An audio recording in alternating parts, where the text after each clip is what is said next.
ইরানে চলমান সরকার বিরোধী বিক্ষোভ দমনে ভয়াবহ মানবাধিকার সংকটের আশঙ্কা তৈরি হয়েছে। আন্তর্জাতিক গণমাধ্যম বলছে নিহতের সংখ্যা হাজার ছাড়িয়ে বহুগুণ বেশি হতে পারে। ইন্টারনেট বন্ধ, মর্গের ভিডিও আর আন্তর্জাতিক প্রতিক্রিয়ায় পরিস্থিতি ক্রমে জটিল হয়ে উঠছে।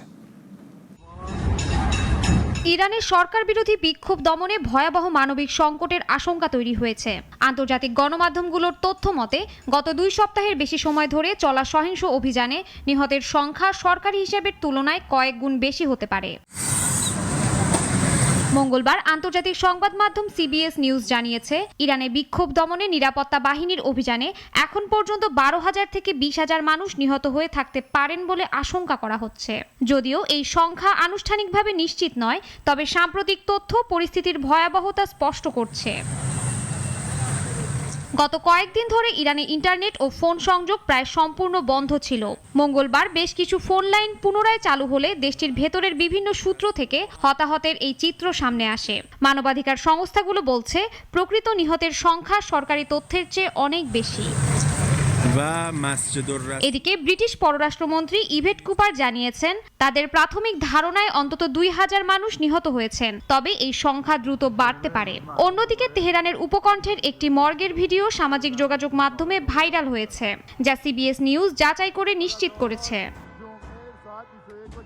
16 মিনিটের ওই ভিডিওতে শত শত মরদেহ স্তূপ করে রাখা অবস্থায় দেখা যায়। গুলির ক্ষত, শটগানের আঘাত ও গুরুতর জখমের চিহ্ন স্পষ্ট।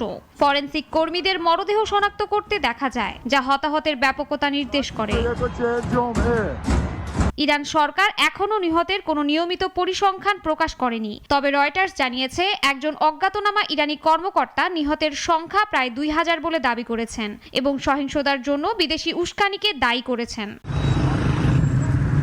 নরওয়ে ভিত্তিক সংস্থা ইরান হিউম্যান রাইটস বলছে, নিরাপত্তা বাহিনী আহতদের তথ্য সংগ্রহে হাসপাতালগুলোতে চাপ সৃষ্টি করেছে। সংস্থাটির মতে গোটা দেশ কার্যত একটি উন্মুক্ত কারাগারে পরিণত।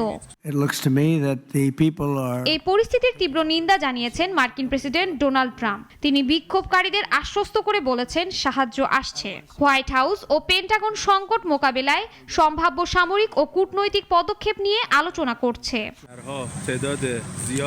নির্বাসিত ইরানি যুবরাজ রেজা পাহলভি বলেছেন, ইরানি জনগণ এখন শুধু বক্তব্য নয়, কার্যকর আন্তর্জাতিক পদক্ষেপ দেখতে চায়। বিশ্লেষকদের মতে ইরানের এই সংকট আন্তর্জাতিক সম্প্রদায়ের মানবিক দায়বদ্ধতার বড় পরীক্ষায় পরিণত হয়েছে। শাশ্বতী সরকার, নাগরিক।